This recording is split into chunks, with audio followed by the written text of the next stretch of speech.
Stalinary, AB Boxing News here with Sean Gibbons. Hey, what's going on? Jose Oscotec got a big fight Saturday night, New Market, Atlanta. Yep. How does it feel to have him fight in Atlanta? We're loving it, man. Atlanta, as they say, where the players play, and that's where Jose's here to it's kind of a comeback in a way for him. Little bump in the road early in the year.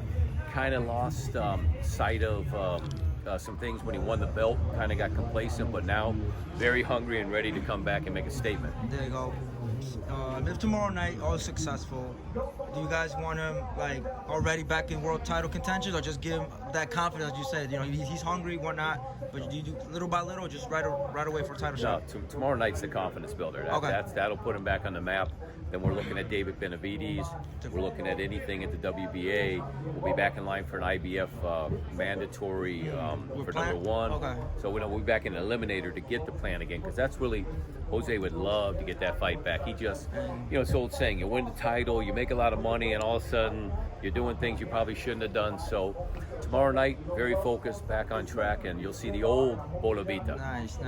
Let's talk about, we're rounding off 2019. Great year, a lot of great fights. Maybe you don't give me all the answers right now, but what for you was your favorite fight of the year and the best knockout of the year? Top of your head. Knockout-wise, there was a few. There was Andrew Tabiti and Dorticus. There was Dominic Purcell Wilder. And I know I'm missing a few others, man. They're just some crazy knockouts. Fight of the year, I'm just trying to think off the top of my head. I can't trying to remember like what. We got Inoue, Donaire, Porter, Spence, Pacquiao, Thurman. You know what? Yeah, what am I?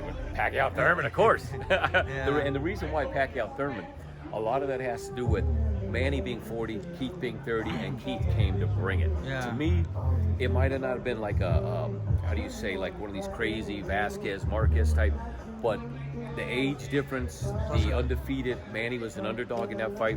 I think, to me, that was a fight of the year. Donaire was sensational, like you said. Porter and Spence was good, but not like over the top. I mean, but it was still solid. Yeah, we also had Josh Taylor, Regis Prograis. Another solid fight. There's a lot of great fights too. Joshua Ruiz. I mean, maybe it was round of the year. Yeah, I could see where the round of the year, and especially in heavyweights, he was down, then Joshua was down. Yeah. No, it's just been a great year for boxing. Speaking about Thurman Pacquiao, I remember I said, man, I hope Manny at 40 could still be somewhat of Manny at 20. Yeah. And that fight in my soul, like I almost I don't know if I wanted to cry, but it was more like, wow, he made 40 look like 20. Yeah. In that fight, I'm like, wow, Manny's just sensational. And even that, you've been in the game for such a long time. And, rounding off 2019, we're leading to a new decade, 2020. We know we're going to say Manny Pacquiao is the fight of the decade. The argument is, why would we consider Pacquiao as fight of the decade? Because for me, I have two names, Pacquiao and Canelo. Yeah. Just because they've been in the game more active and whatnot. Yeah, but you know what's funny? You hit it on the head. I don't consider Mayweather. Mayweather was the greatest fighter from 2010 to 2015. Yeah. And then he disappeared really the rest of the decade. Correct. He did some good things, made some money, picked some right fights. Canelo, the argument with Canelo is he's been steady, very steady, and he beat Triple G, beat Danny Jacobs. But I look at the Senator, the reason why he should be fighter of the decade, what he did early in the decade was great. But how he closed it after 2017 being written off, losing to Jeff Horn, and then to come back and beat Lucas Matisse for the WBA title, Adrian Broner, and to close it out with Thurman, man. What he's doing at 40 is greater than what Canelo's doing in his prime. Yeah. That's the difference I see. I feel like people will knock off Pacquiao because they say, well, he lost to Mayweather, he lost to Jeff Horn, controversial, he lost to Marquez, but then again... He really only lost, in the decade, he really only lost to Marquez, and that's it. He got robbed against Bradley, got robbed against Horn, and I believe that was going in Mayweather. And then Marquez was 20. No, that's what I'm saying. Marquez and Mayweather. Okay, the rest of it, toss it out. But even but he never turned anything down either. He didn't cherry pick. He took anybody and everybody and fought the best when they were still. Yeah. Even that, I would say that I consider Pacquiao because it's not about of wins or loss. I mean, it does matter, but for me, it matters about memories. Yeah. Because if I look at the last 10 years, I can think about 5 Pacquiao. I'm like, wow, this guy really, win or lose, I'm like, he's fought the best, and he still continues to fight the best. I'm like, wow, Pacquiao continues. I don't even know how he continues to stay hungry, not hungry, but just motivated to be in the top level, especially at 147. Like, it's insane. I'm like, wow, like Pacquiao is like a. I have to agree with you on all points. It's crazy.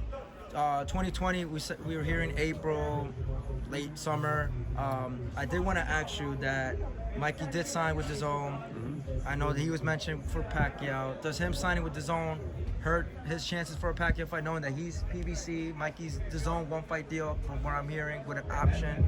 Right. Like, how, No, it's like you just said, he's got one fight with an option.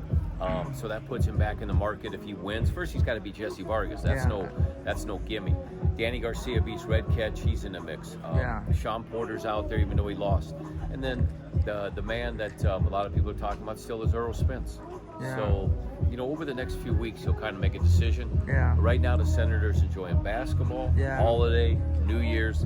He's up in Canada with his MPBL league. So nothing really solid. I mean, and then at the very, very end of the rainbow, we hope that pot of gold, Brother Floyd.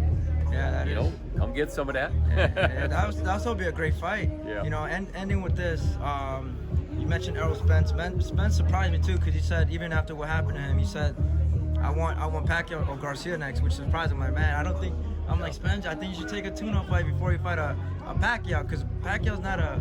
It's not an easy. You gotta be mentally, physically 100%. That car wreck might have affected him mentally right now. So, he's talking the talk, whatever. We got to really see him get back in a gym, do some sparring, start working, and see how his body really holds up.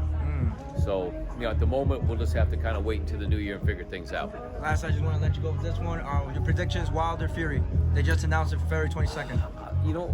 I'm gonna go again, very similar to the first fight. And Wilder, you got to always go with power, man.